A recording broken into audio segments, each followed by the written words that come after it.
If you're going to be buying a house, you probably want to know what the difference between a pre-qualification letter, a pre-approval letter, and a proof of funds letter is. And we're going to talk about that next.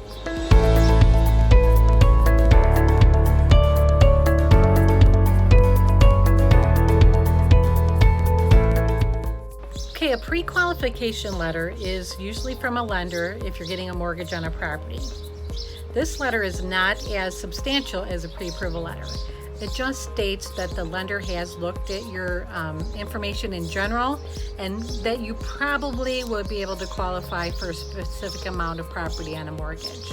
They've usually gone off of just verbal information that you have given them over the phone or just items in general.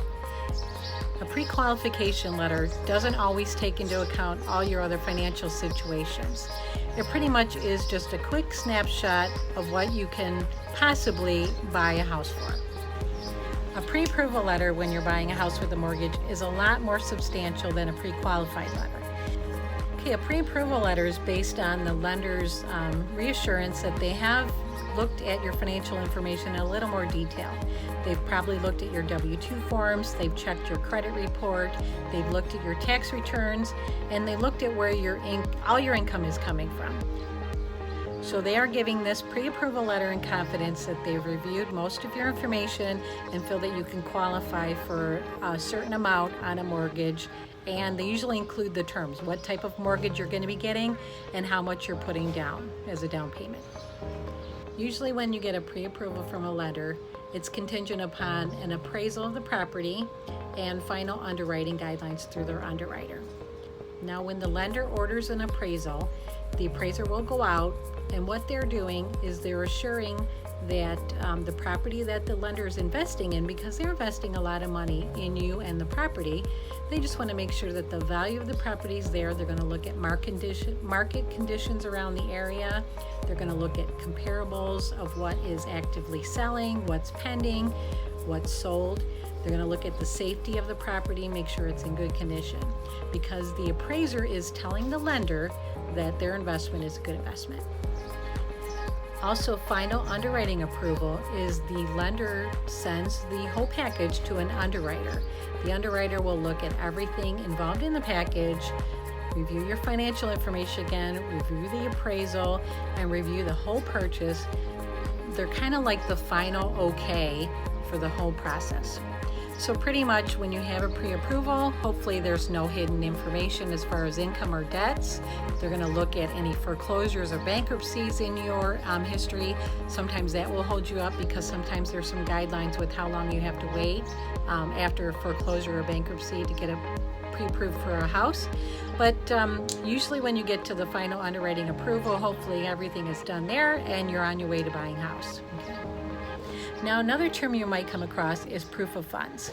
Now this is where a buyer's agent or a seller's agent will ask for proof of funds if you're buying property with cash. They want to see where you're getting the cash from, especially if there's multiple offer situations. They want to make sure that you have the cash that you say you have. Either it's in your bank account, they'll need a letter from your bank stating that you have enough funds. If it's coming from your 401, you just need to show proof of that. Or wherever you're getting the money from, you need to show proof to the listing agent and the seller that you have cash. Okay, now one important thing is when you do go out looking, you want to have this proof of funds ready, or you want to have your pre-approval letter ready. Because when you go out looking for a house and you find the one that you like, odds are that there's another buyer out there that likes it just as much as you.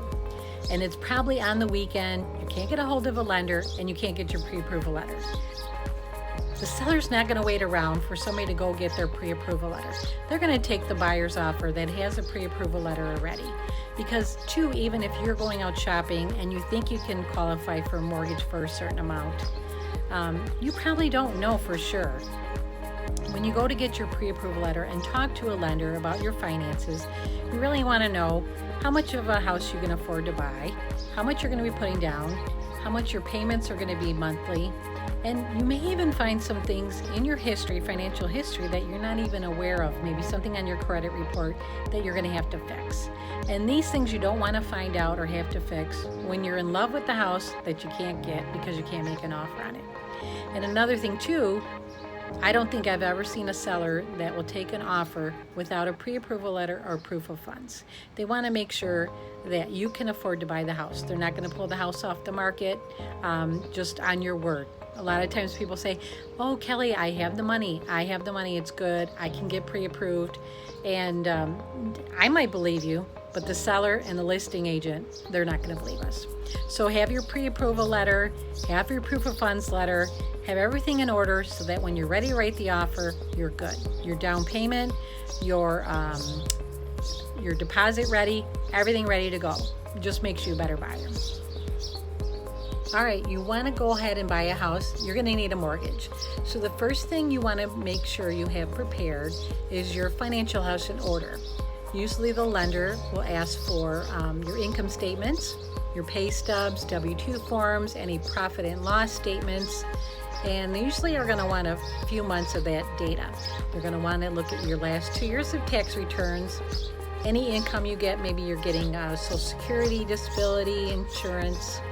You want to make sure you have all the documents in order, any of your letters that state how much you're getting and for how long, because they're going to want to make sure that you have the income coming in for future payments on your house.